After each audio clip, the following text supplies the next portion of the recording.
So first thing is, I want you to know that financial math is actually different than regular math, right? And financial math kind of requires an understanding, like, memorization is not necessarily the best way to work math problems out in with financials. It's always better to have a really clear and good understanding of it, Yeah. you know. So, so I'm going to give you a math problem. And then I kind of want us to solve it, first by you working it out, and then if you need help, I'll help you solve it further. Okay. Yeah. So if you go to B2, just put your cursor in B2, right? And let's pretend that this was 10 years ago, right, in 2016. So let's just type in 2016, Okay. right? And to the right of that, right? Let's just say we did an investment where that you put in $1,000 into this investment. Okay. Now, after you had put in $1,000 into the investment, now we're talking about 2026, which is this year. So let's put in 2026. Now, that investment that you made 10 years ago is now worth $11,000. So let's put $11,000. Okay. Okay. So these are the four things you need in order to calculate a return on investment, right? Yeah. Now, given these four things, how would you go about just top of your head figuring out what the return on investment would be? What's your idea? Um, by a return on investment, do you mean like the interest rate, like the annual interest rate, or Well, how do you normally think of a return on investment? Now, yeah, I you guess know I'd you have. I'd usually Mhm, think of it as an annual return, like the annual interest. But mhm, I guess what I would do with what I know now, I'd probably take out my financial calculator that I've been using, put in like mhm, a present value for 1,000, a future value 11,000. I'd set mhm. the period of time, like the amount of years, as 10 years, and then I just press the interest button, and then I'd be able to see how much percent I'm getting on my investment every year to get to 11,000. Okay, that's one way to do it. Now, I'm going to walk you through a different way, and you tell me what's wrong with this, or maybe it's right. Mm-hmm. Okay. Okay. So if you go to underneath 2026, Yeah. and we want to calculate the profits, right? Can you just say profit? And let's calculate the profit. Okay. What would be the profit in this scenario? You invested 1,000 and you got $11,000 back. Um, I guess you could say 10,000. And how do you calculate that with Excel? You could do C2 minus C3. Yeah. Sign that. And yeah, just put equal in front of that. Oh, or no, the other way Uh, around. I mean, the other way around, exactly. It's what is returned to you minus what you invested. Okay. So we know this returned $10,000. And how many years did we invest for? So under the profit, just type in years. years. This would be over 10 years. It will be 10 years, but how did you Or calculate that? You yeah, I see, could do it, E3 minus E2. right. So this is a 10-year investment. $1,000 went into it. It made $10,000 in 10 years. right? Now, let's do a calculation. But before we do, just want to ask a quick question in your mind, right? Yeah. If, let's say you had $100, you lent it to me, Okay. right? Later on, I gave you 110 1 year later. hmm In your mind, what is the actual return there? The return would be the $10. Mhm. Well, in percentage, what would be the 10, it would be a percentage 10% return? return. 10%. And how did you calculate the 10% return in your head? 10 over 100, it'd be the extra money I'm getting divided by the money that I invested. So in other words, the $10, that is your profit, hmm right? And you took your profit, you divided by the investment of $100, Yeah. right? So in other words, it's profit divided by the investment, right? Yeah, that's right. In this case, the investment is $1,000. That's the first thing we did up there. The hmm profit here is $10,000, Yeah. right? So our ROI overall, now under years, let's just type in ROI. So this is equal to, so let's do equal So, to your profits. so C4 over C2. Yes. And we get 10, right? But we need to put that into So express as a percentage, percentages, 1,000%. right? Now, let's say we do a what we call a simple calculation, right? We want to know what is the percentage per year, hmm right? Well, so under ROI, Yeah. let's do ROI divided by year. The return per year. So you do equals C6 over C5. Mhm. And we get one, which That in is percentage, 100%. yes. Tell me, does that seem right to you? Um, it, it could be. I would say not necessarily because I mean this is a pretty simple way of doing it. You're not you're not considering the time value of the money. You know, $1,000 in 2016 is not necessarily $1,000 in 2026 over 10 years. So I mean this is a very simple way of calculating your return, but But is it um, right or wrong? Because the math works. the math works. Turn every year. Um, I guess yeah, it's correct mathematically. Okay, let's prove that. hmm In E2, go to E2, right? Let's go up one, right? So we go to E1, and hmm let's type in year, Year. Okay. and then just click down there, yeah. And let's say equals and click on to the 2016, hmm okay? And press enter.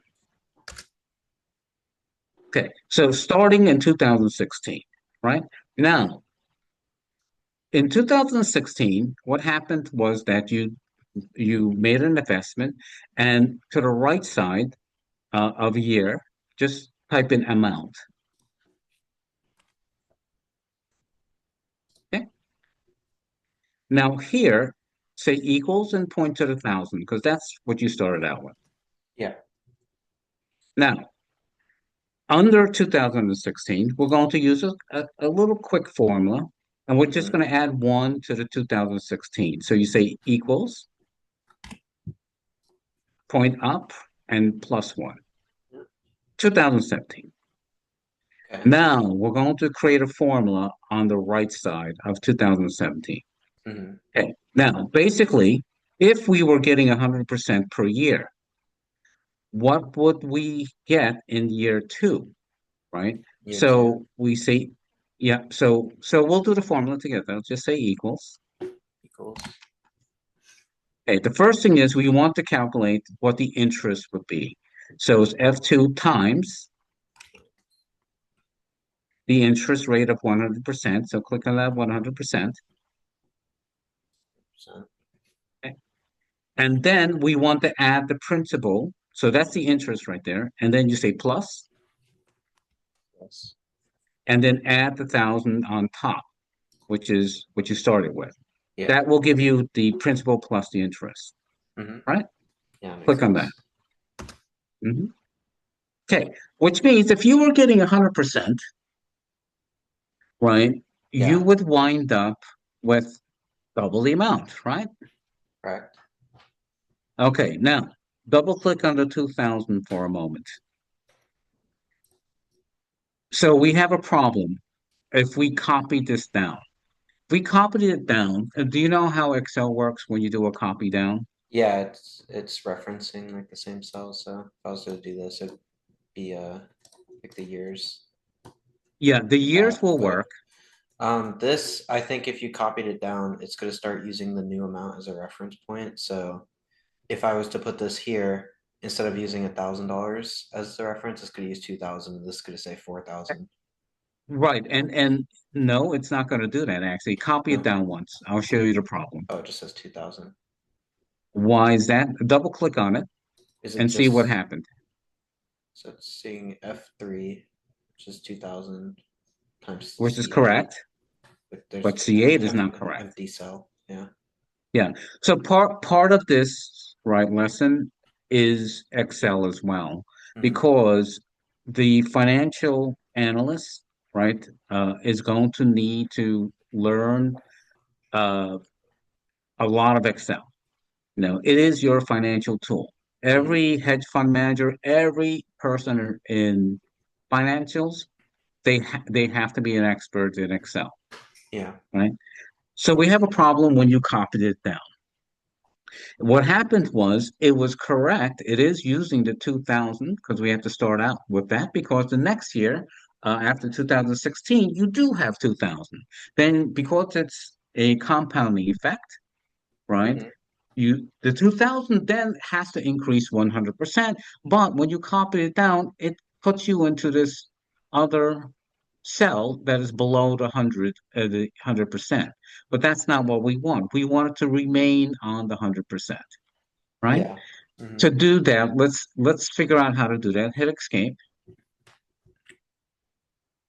We actually have to fix the 2017 formula. This one, So not that one, the right side. the right side. This one. Yes. Okay. So here, so in other words, we have to stop that C7 from changing to C8 because nothing's in C8. It needs to stay at C7, even when you copy it down. Yeah. Uh, do you know how we could tell Excel to do that? Uh, no, I don't remember how to do that.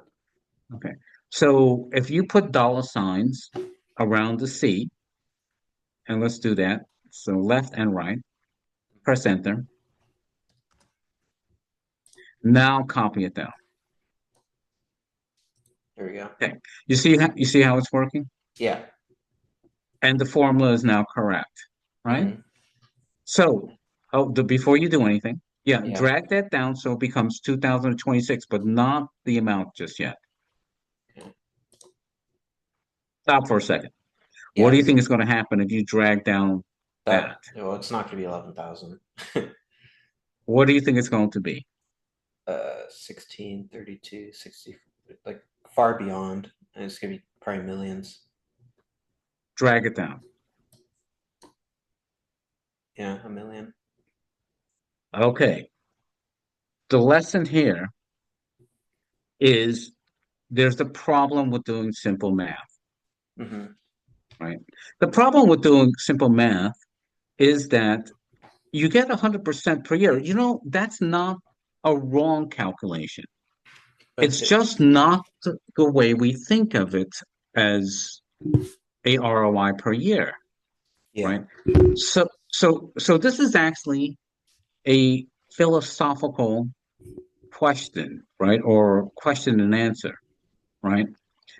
It's actually not a wrong calculation. It is just not the way we think of it, right? Yeah. So before we do that, right? Let's do it this way. Um, change that ROI in C7. Okay. Oh, before you do, to Hmm. what you think it actually should be. Now, if you're going to change it, those numbers are going to change in the grid, right? Yeah. And what do we want to see? We want to see that in 2016 you have 1,000, and in 2026 you have 11,000, right? Yeah. Before you change it, what rate do you think this should be? What rate? Um, What interest rate do you think this should be if it's without if it's cheating on a calculator? yeah, if it's compounding yearly, say like 1,000, 100. Um, I'm not sure off the top of my head, honestly. So just take a guess. Okay. I'll say Well, you, is you it don't have to do it that way. Just override it. this. I'll try 20%, see what that gives me. Okay, try that. Okay.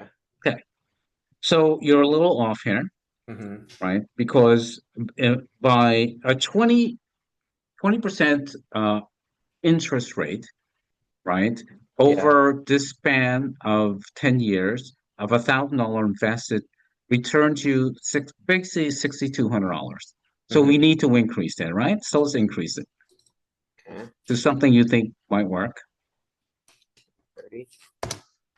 It's closer. closer. Mm-hmm. Okay. Now get a little bit closer because we know that's too much. You're getting now almost 14,000. It's 5%. No, it's too little. Yeah, it's a little higher than that. Yeah, Probably but like you 27. get the picture, Yeah, right? or about here. 20 Okay. 27%. Now let me ask, why is this correct versus the other way? Is the other way wrong, where we calculated 100%? And is this way better than the other way? Why is this way more correct or less correct than the other way where we calculated 100%? Well, I mean, it depends what you're talking about. If you're asking the question, how much return are you getting based on the initial investment every year, then that would be true because you're getting 100% of the initial investment every year. You're getting $1,000. But if you're asking like how much your money is compounding each year based on the new amount that you have, then this number would be more correct. Okay, now let me ask you another question. Hmm. Suppose if you start out in 2026, let's now start changing the numbers. The year, instead of 2026, instead of 2016 on the top, we want to start out at 2026. 26 or over Yeah. here, you mean? I mean, I Uh, guess it doesn't really matter, but yes. You know what? Let's do it this way. okay. Um, let's copy that that chart that you have with the year and the amount, Uh-huh. right? Just copy it over to two more columns to the right, to the age column, and press enter. Yeah. Okay. Now we're going to change the amount slightly. We're going to rewrite this a little bit, right? Hmm. No, keep that the way it is. That's fine, Okay. right? But on the right side, Okay. go to the K column. Okay, Colin. Mhm. And here we are just going to say rate. Just type in rate. Okay. Okay. And to the right of rate, right? Let's say this. you're going to be hired in 2026, and every year you're going to get a 3% raise. So type 3% here. Okay. Okay? Now, let's change the year from 2016 to 2026. Over here. Yeah, just change it to 2026, 2026, yeah. Okay, and everything else changes. Mhm. So what we're going to do is now we're also going to change the amount from 1,000 to 100,000. Okay. Okay, so now we're going to calculate what your salary is going to be if you got a 3% raise, right, every year for the next for 10 years, right? Now, when you double click on your 127,000, right, Yeah. and instead of doing C7, Into right, we're going to do L1. L3, Okay. L1, right, L1. L1, you're right, There you go. and drag that down. Okay, so really, if you got a 3% raise every year Hmm. from 2026 to 2036, your salary goes from 100,000 to 134,000, Yeah. right? So that's sort of like the understanding of it. Now let's change back that 100,000 to 1,000,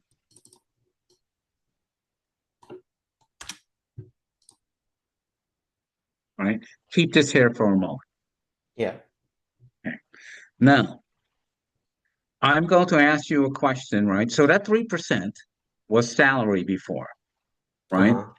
However, this can also be a different kind of investment. It doesn't have to be a salary. It could be an appreciation rate. If you bought a house for say 500,000, make 2026 500,000.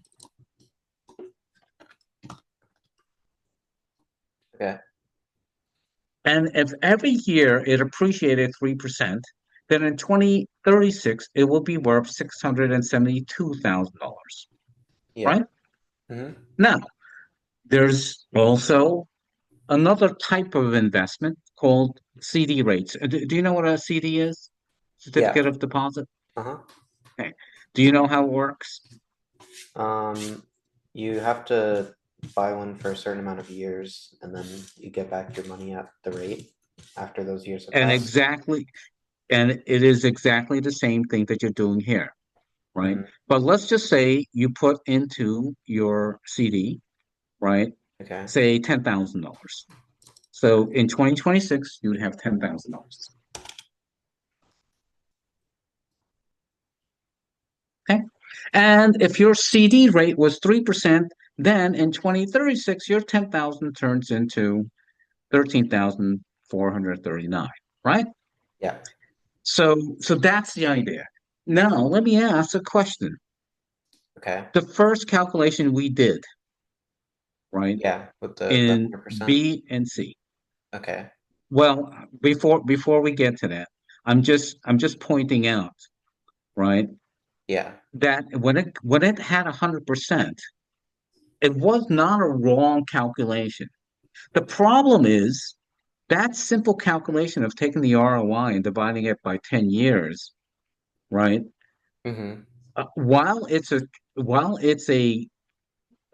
calculation that you can do mathematically, there is just nothing that works like that. Yeah. Everything works as a compounded interest chart. Hmm. Nothing works like the simple calculation we did, right? Yeah. So lesson number one is never use simple interest. Always use compounded interest calculations, right? Yeah. Hmm. Now, now I'm going to ask you to change 2026 back to 2016, Okay. okay? And change the amount back to 1,000.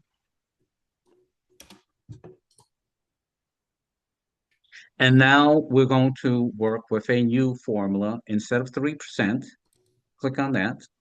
We're going to change this to something called rate. So say equals rate. Okay. Okay. So this is the financial function in Excel. Open Hmm. up a parentheses. Okay. This is what it's expecting. So this is So I've done some of these in yeah, class. This is the number of periods, yes, like right. Number of compounding periods. periods. So like 12 if you're doing monthly, Hmm. or I guess But in you could this, do 10 because you're doing 10 years. yes, but you're not going to type in 10, Hmm. right? I always want you to do a calculation, Yeah. right? In this case, just point to the years that is in the C column. In the C column, years 10. Okay. Mhm. And then put a comma. Mm. Now, so what does PMT mean to you in this function? Are you familiar with this? Yeah, that's payment. So if you have like an annuity or something that's paying you Hmm. like regularly, that's what you'd put in there. Hmm. Yes, or other examples would be, hey, I'm adding to my savings account, which gives me 3% per year. I'm going to add a little extra every single year because I get my tax refund and I'm putting that into my savings. And no, this is an extra payment. So there's all kinds of reasons why you will put some payments here. Yeah. In our situation for the rate, we are not making any extra payments. So we're going to put zero here. 0. Okay. Okay, now put another comma. Present value. Yeah. Okay, Uh, PV. What does that mean to you? um, it's the value of your money currently, like in the current period. So, because I mean, the value of money changes over time depending on your interest rate. $1,000 today Now, is worth more than $1,000 10 years from now. now, considering our problem here, right? Uh-huh. What would be the PV that you would use? $1,000 or whatever you had initially. Okay. This cell. Yes, exactly. So the present value is really the present value of the initial investment, Mm-hmm. right? So you could click on that, Okay. put a comma. FV. What does that stand for you? What does that stand for? Future value. Okay. Now, what does future value mean? That's whatever the amount your investment is worth after you apply the interest to it or whatever investment you're putting it into. So Yes. what the amount you have in 2026 in this case. Right. And so we're going to do something a little different, in fact. Uh, Hmm. Instead of putting I2 here, put in the C2 because we were using the chart on the left, right? So C2 so let's just or yeah, C3, you instead mean? of I no, No. because not in this case. I'm saying the present value. We clicked on 1,000 in Oh, just change this to 2016, C2. but Okay. yeah, change that to C2 because we want to do it with the chart there, And the future right? value you want to put as C3? Yes, we want to put it to C3, but I want to explain it because we're doing the video, Yeah, right? okay. The future value is what you expect the value to be, right, at the end of the investment period, Hmm. So in this case, our initial amount that we invested was $1,000, right? And we know that in 2026 we are taking out $11,000, right?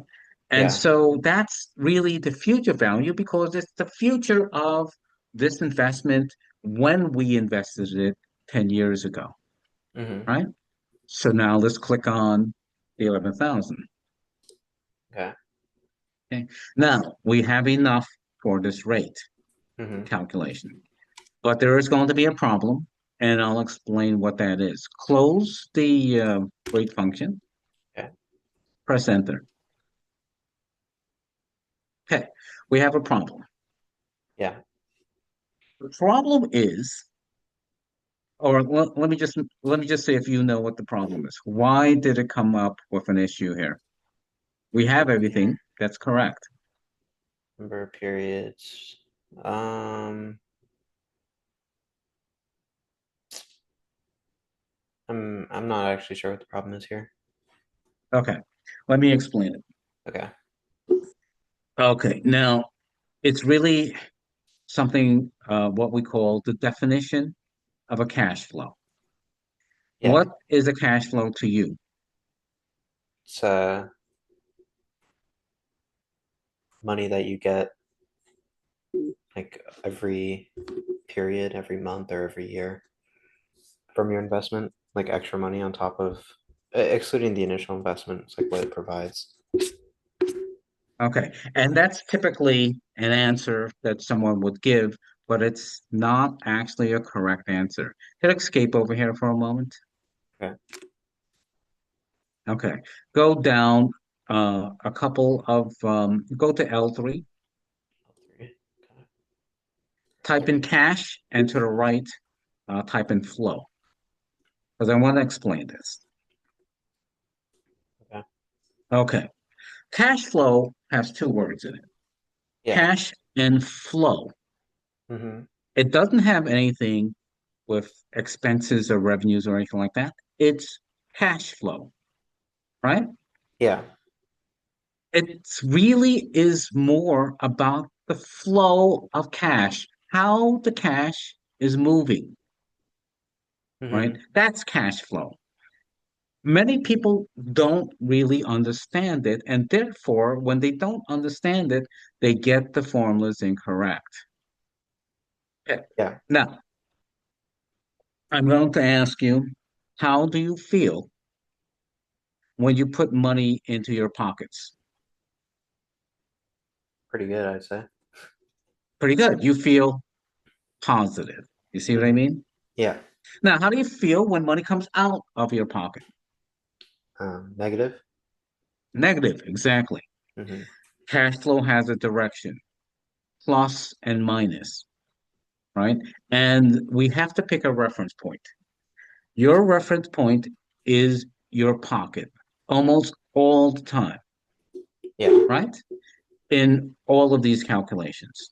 So, cash flow is not revenues minus expenses or anything like that. It really is the flow of cash from a reference point, right?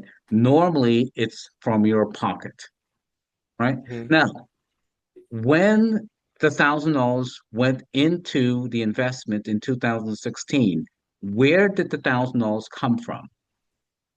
The investor. The investors' what? Their pocket. Pocket. Yeah. It came out of the investor's pocket and into the investment. If it came out of the investor's pocket, what kind of cash flow is it? Negative. Negative. That's the problem. Go back Oh, into your rate calculation. I see. Okay. Yeah, my calculator is the same way actually. I have to do negative for one of the numbers, either the future value or Yeah, the present value.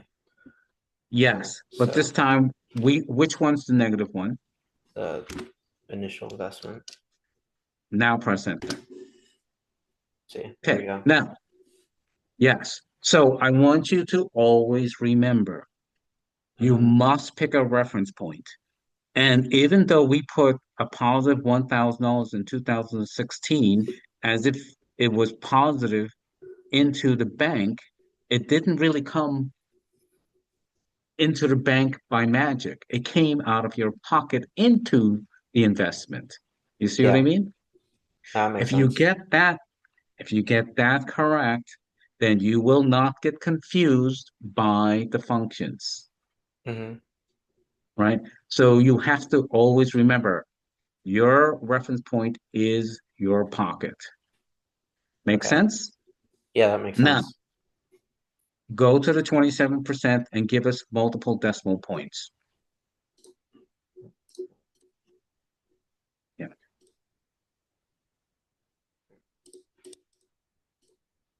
Okay, that's enough. We only need three or four. I just want to point out that the rate function is an accurate function, right? Hmm. And you see here, so this works off of the left table there, and it calculates exactly the rate, which is a compounded rate of return, as if every year you got that rate, and then it tells you at the end of 10 years what the result is going to be of a 27.098% return over that 10-year period, Yeah. right? And that gives us the $11,000 if you invested in it. It is the equivalent of if you put in the money into this fantastic investment or this fantastic CD or whatever you want to call the investment, Hmm. right? And the 27% is a fantastic number for any investors. Very rarely are you going to have an investment this good, especially by doing nothing for it, like Yeah. putting it into a CD. What's a typical rate of return? That rate, by the way, is the rate of return, and they Hmm. just call it rate. That's fine. That's the calculation for it, right? And that's how you calculate it. And you should never get confused from now on what is negative and what is positive in the rate calculation, right? Yeah. What is a typical investment percentage that they normally tell you is good?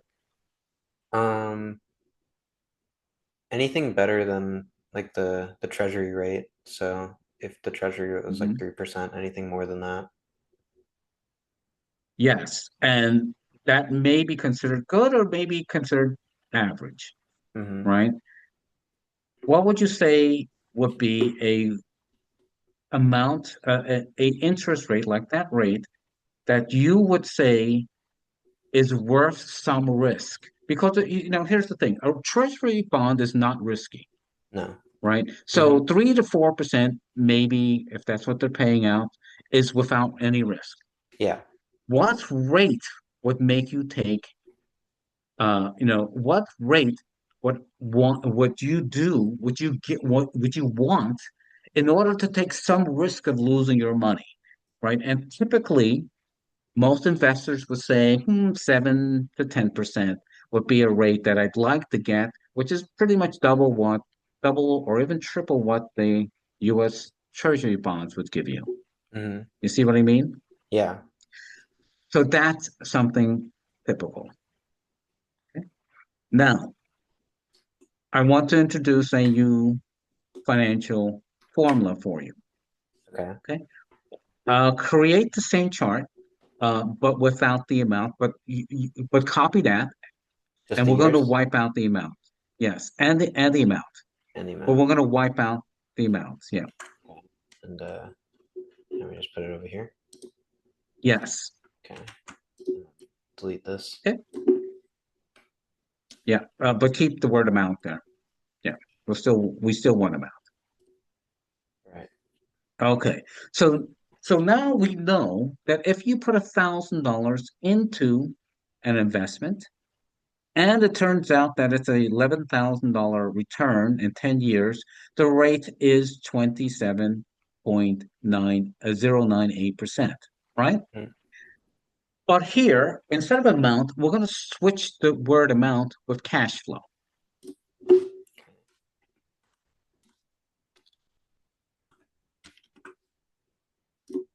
Okay. Now, what did I tell you was the first cash flow we ever did? Negative 1,000. Negative 1,000. Let's put that there. Now, it's important to get the direction correctly. Yeah. Now, that's what you did in 2016, right? In 2017, what did you do? Uh, we made 270.98. What came out of your pocket? You see, Not you nothing have more. to, I mean, a right. thousand. So no, Yeah. you put a zero. Nothing Hmm. came out of your pocket. Zero. Remember, your reference is where? Your pocket. Okay. Press enter. Now, when was the next cash flow? Well, you cashed out of your investment in what year? 2026. And where did you put the money? Back in your pocket. So what kind of cash flow is that? Positive. So put that down, 11,000 positive.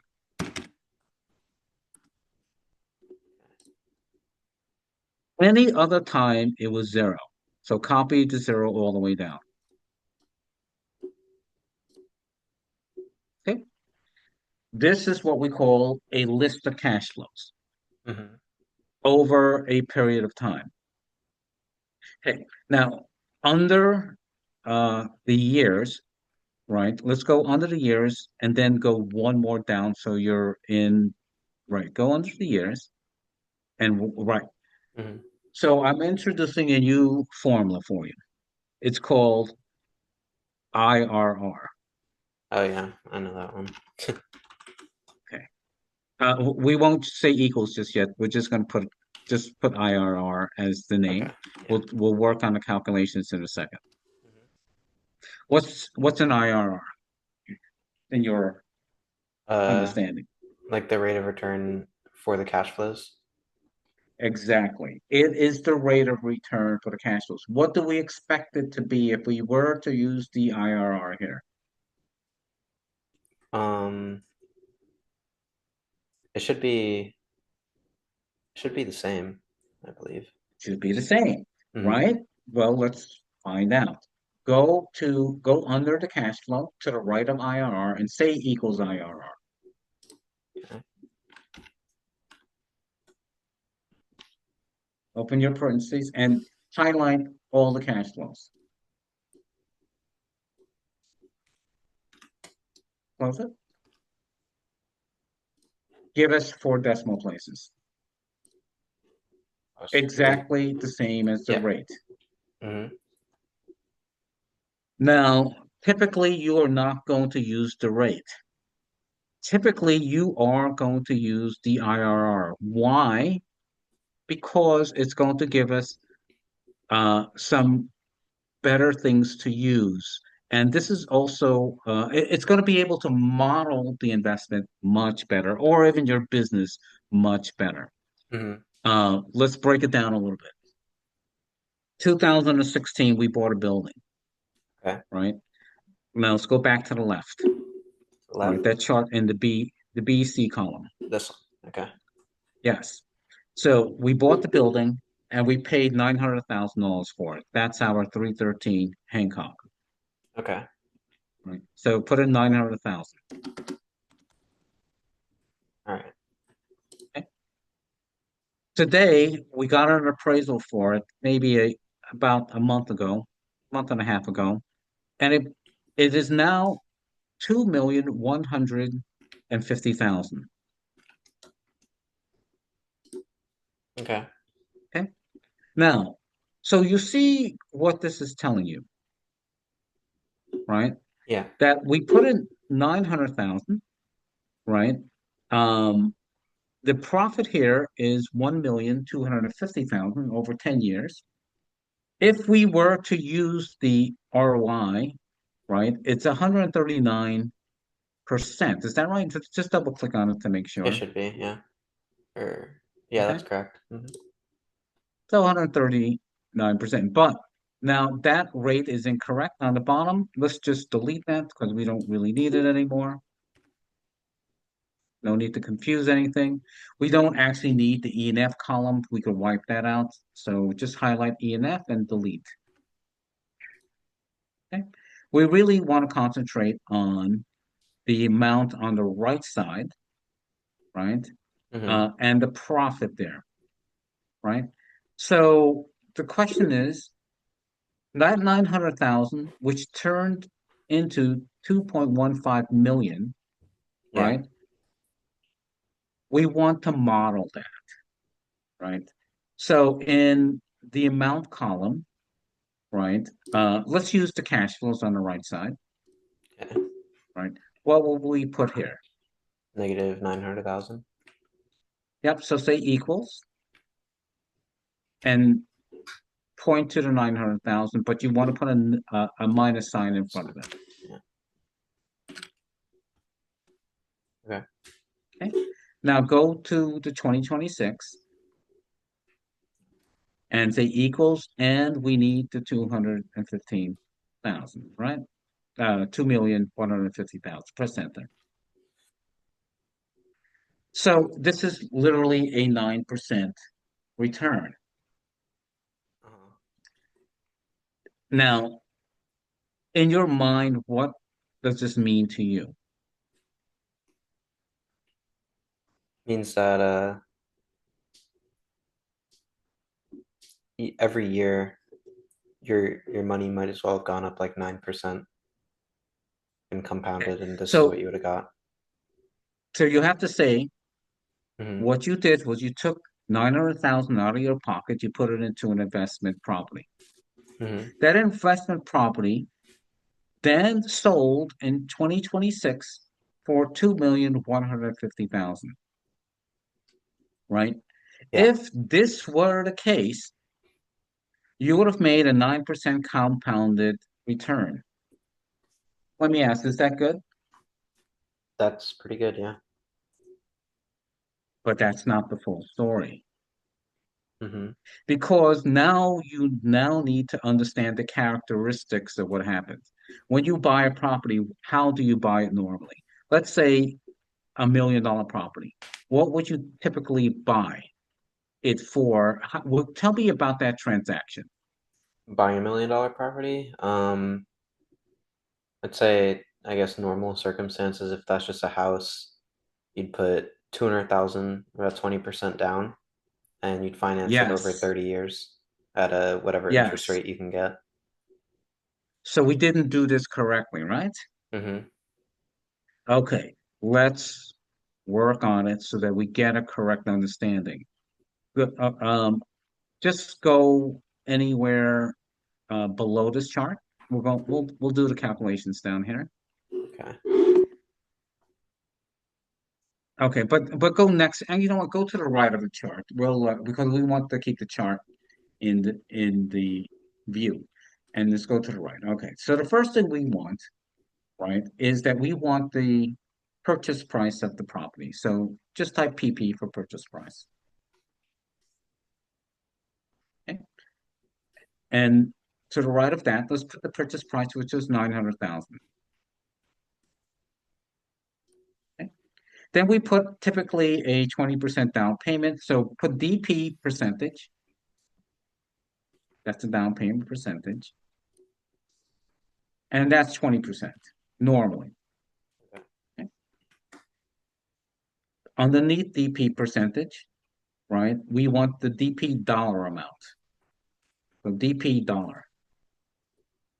To the right of that is just the calculation of the 900,000 times the 20%. Okay. $180,000. You Mhm. see where I'm getting, right? Yeah, The investment that came out of our pocket was not the 900,000. So what you actually calculated in the chart there is the appreciation rate. yeah, that makes sense. That is that is not the actual return on investment. You see what I'm saying, Yeah, this is right? the value of the property, not necessarily what changed out of your personal like pocket. Out of my pocket, exactly. See, now you're thinking like an investor. It's what comes out of your pocket and what you put back into your pocket, Hmm. right? Okay, so just given this, we're going to make this very simple, right? So it was really $180,000 that came out of our pocket.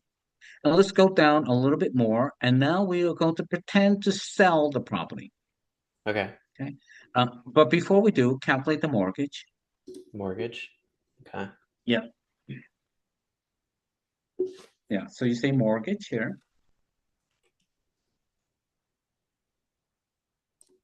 And there we are just going to take the 900,000 and minus the down payment dollar amount.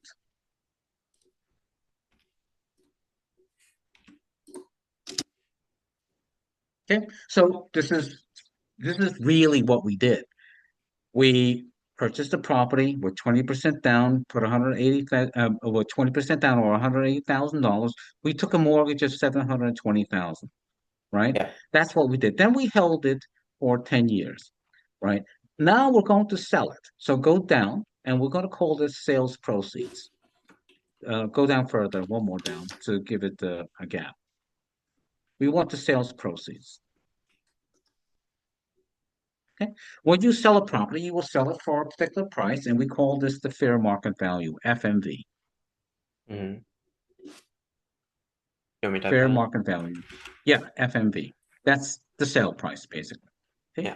And we're going to use the appraisal price of 2,150,000. Okay. Okay. Now, when we sell it, what are the things that you have to pay when you're selling your property? Well, we have to pay a commission. So Mm-hmm. type in COM COMM for commission, CO for Oh, commission. CO. And typically it's a percentage, right? So just put a percentage after COM.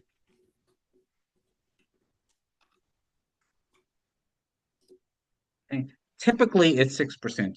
So just put in 6% here. Okay?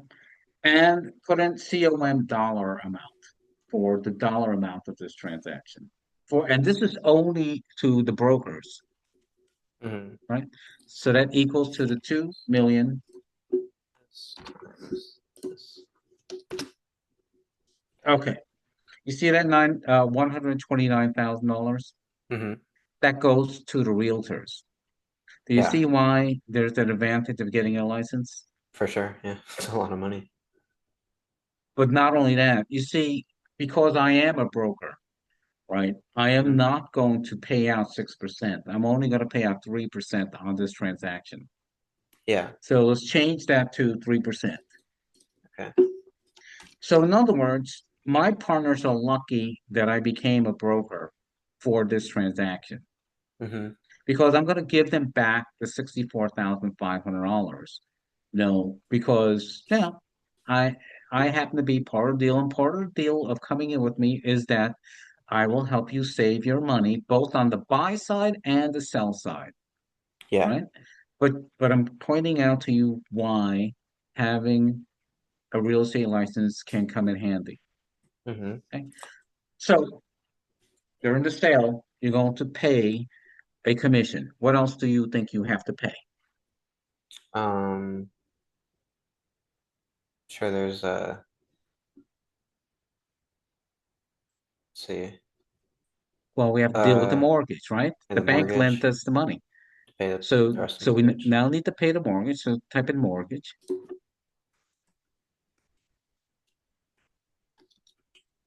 Mortgage. Okay. Now it won't be 720,000. Why not? Because this is 10 years later, so you would have made some payments on it.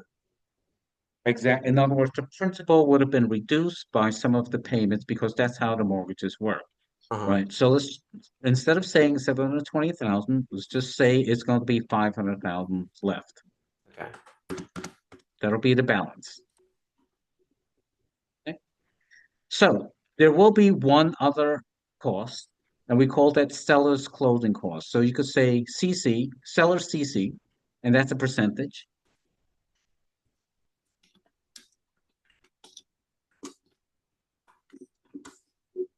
right?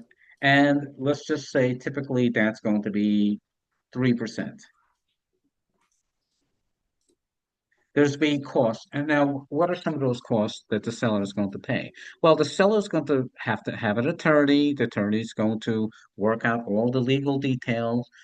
Seller is also going to have to pay some taxes on the sale and all kinds of different things, right? Mm-hmm. Typically, let's just say 3% here.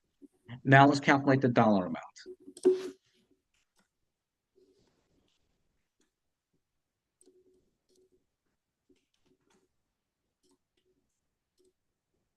This is on the original amount. Yes, on the original amount. Same thing.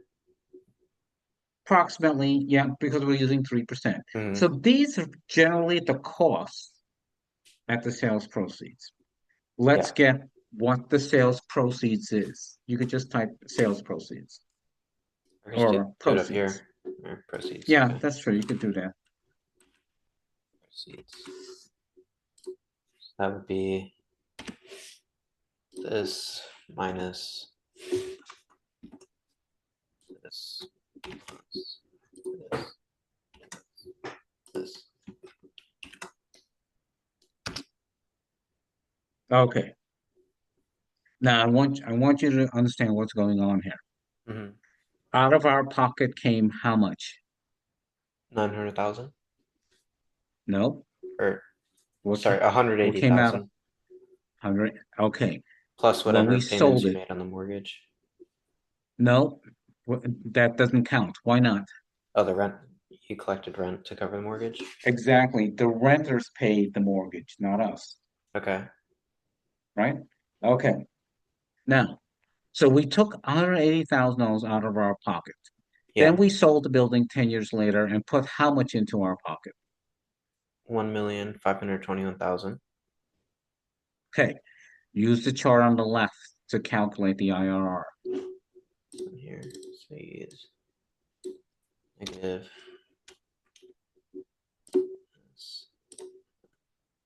Oh, two.